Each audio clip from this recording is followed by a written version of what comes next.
सभी शिष्टजनों को मेरा प्रणाम एवं सभी आतंकवादियों, माफ कीजिएगा, सभी क्रांतिकारियों, ओह फिर से माफ कीजिएगा, सभी आंदोलनकारियों को मेरा प्रणाम। आप समझ तो गए होंगे कि आपको इन संबोधनों से मैंने इरादतन पुकारा, लेकिन ऐसा मैंने क्यों किया मेरे मित्रों? ऐसा मैंने सिर्फ और सिर्फ इसलिए किया क्योंकि मैं संवैधानिक दायरे में हो रहे आंदोलनों का प्रशंसक भी हूँ और समर्थक भी, परंतु उभर रहे जन आंदोलन जिनमें यह समझना बहुत मुश्किल हो जाता है कि ये वास्तव में जनता का आंदोलन है अथवा जानबूझकर देश को नीचा दिखाने, अराजकता फैलाने तथा देश की मासूम और भोली भाली जनता को गुमराह करने का कोई षड्यंत्र है।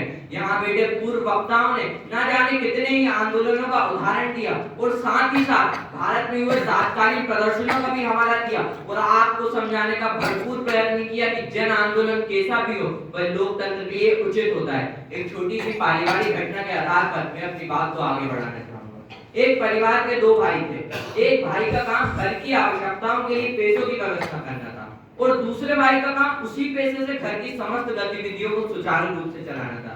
घर के बाकी सदस्य जो इन दोनों भाइयों पर आश्रित थे, उन्होंने अपनी बात मनवाने के लिए इन दोनों भाइयों को खरी खोटी सुनाना शुरू कर दिया और इतना अधिक भला बुरा कहा कि वे दोनों भाई भी एक दूसरे के विरोध में आ गए और एक दूसरे को कार्य न करने देने का भरसक प्रयास करने लगे। नतीजा यह हुआ कि पूरे घर की अर्थव्यवस्था ही डगमगा गई और पूरे परिवार को भूखे मरने की नौबत आ गई। ठीक ऐसा ही कुछ उभर रहे जन आंदोलन कर रहे हैं। इन जन आंदोलनों से जुड़े तथाकथित नेता जानबूझकर उन आम लोगों को परेशान करते हैं जिनके दिए हुए टैक्स से ही भारत की अर्थव्यवस्था एक बहुत बड़े हिस्से की पूर्ति होती है। तो फिर ऐसे जन आंदोलन जिससे आम जनता ही दुखी हो जाए, उन्हें लोकतंत्र को सशक्त करने वाला कैसे कहा जा सकता है? ऐसी घटनाओं से तो उनका लोकतंत्र से ही भरोसा उठ जाएगा। हमारा भारत देश एक विकासशील देश है और हमारा समाज एक परिवर्तनशील समाज है। आज से 70 साल पहले भारत को चलाने के लिए जो व्यवस्था लागू थी वह उस समय की जनसंख्या, सामाजिक व्यवस्था, लोगों की आवश्यकताओं के आधार पर सही थी। तो क्या 70 साल पहले की व्यवस्थाओं को आज भी सर पर ढोएगा? तो आप सभी को तरवा कदापि नहीं, बल्कि आप सभी शिक्षित होने के नाते मेरे सुर में लाके कहेंगे कि भारत की व्यवस्थाओं को तो ऐसा होना चाहिए जो आज के लिए ही नहीं बल्कि आने वाले 50 सालों तक हमारे भविष्य को संवारती रहे। हमारे देश में जब जब रूढ़ियों और परंपराओं को बदलने का प्रयास हो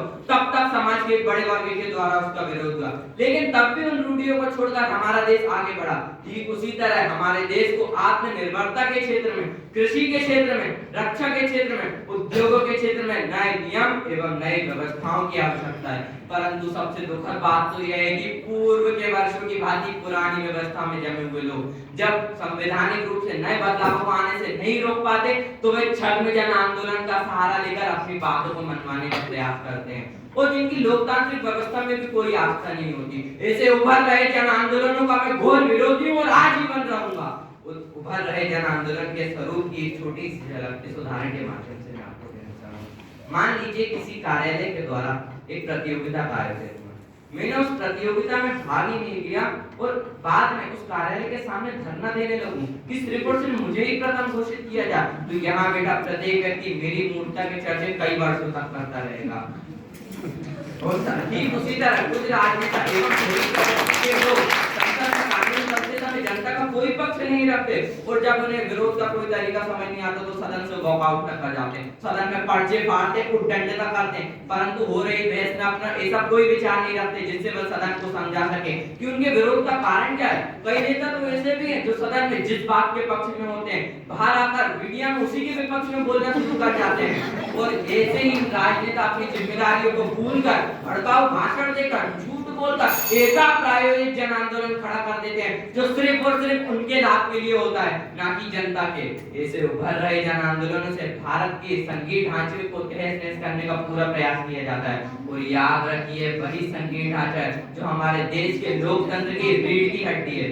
और मैं माफी चाहूंगा, इसे उभर रहे जन आंदोलनों से वास्तविक विषयों से देश का ध्यान हटाने का पूरा प्रयास किया जाता है। फिर मैं कैसे मान लूं कि उभर रहे जन आंदोलन लोकतंत्र को सशक्त करेंगे? शांतिपूर्ण और अहिंसात्मक आंदोलन लोकतंत्र की आत्मा होते हैं। फिर मैं कैसे कह दूं कि भारत माता के दामन को खून के छींटों से रंग देने वाले आंदोलन लोकतंत्र को सशक्त करेंगे? धन्यवाद।